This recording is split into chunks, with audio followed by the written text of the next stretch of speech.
429 కోట్లతో మొదలుపెట్టిన బియ్యపు హార్బర్నేమో ఒక చిన్నపాటి ఎఫ్ఎల్సీగా మార్చేటటువంటి కుట్ర చేస్తా ఉన్నారు. ఇది అబ్జెక్షనబుల్. ఇది ఆల్రెడీ మంజూరైనటువంటి వాటి, ఆల్రెడీ డిపిఆర్లు పూర్తయినటువంటి, ఆల్రెడీ శంకుస్థాపన చేసినటువంటి ప్రోగ్రాంలు కూడా మీరు డిఫర్ చేసి మళ్ళీ ఎఫ్ఎల్సీల కింద మార్చడం అన్నటువంటిది మత్స్యకారులుగా మేమందరం చాలా బాధపడుతున్నటువంటి సందర్భం. అంటే ఇంత అప్పనంగా జగన్మోహన్ రెడ్డి గారు నిర్మాణం చేసినటువంటి మత్స్యకారుల ఆస్తిని ప్రైవేట్ వ్యక్తుల చేతుల్లో మీరు పెట్టేస్తారా? ఏంటి అన్యాయం ఇది?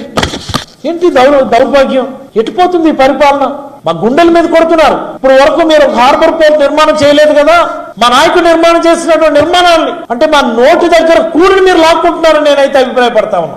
ఇది రాష్ట్రంలోని మత్స్యకారులు అందరూ గమనించాలి. మత్స్యకారుల నోటి దగ్గర కూడిని కాలుతో తన్ని మరి చంద్రబాబు గారు ఆయన తనను లోకేష్ లాగేసుకుంటారని ఈ సందర్భంగా నేనైతే మత్స్యకారులందరికీ కూడా మనవి చేయదలుచుకున్నాను. ఎవరంటారు ఈ ప్రభుత్వంలో ఆవేదన? మా మత్స్యాన్ని తీసుకెళ్లి అవగాహన లేనటువంటి వ్యక్తి చేతిలో పెట్టారు. మత్స్యకారుల సమస్యలు అంటే అవగాహన లేనటువంటి వ్యక్తి తెలివి వ్యక్తుల చేతిలో తీసుకెళ్లి మత్స్యశాఖను పెట్టారు. ఎవరు చెప్పుకోరు మత్స్యకారుల సమస్యల్ని? ఓ మత్స్యకారులు మంత్రి వర్గంలో తీసుకుని మీ బినామీ కింద ఆయన తిప్పుకుంటున్నారు తప్ప ఏ రోజైనా మత్స్యకారుల సమస్యల గురించి ఆలోచించడం లేదని నేనైతే అభిప్రాయపడతా ఉన్నాను.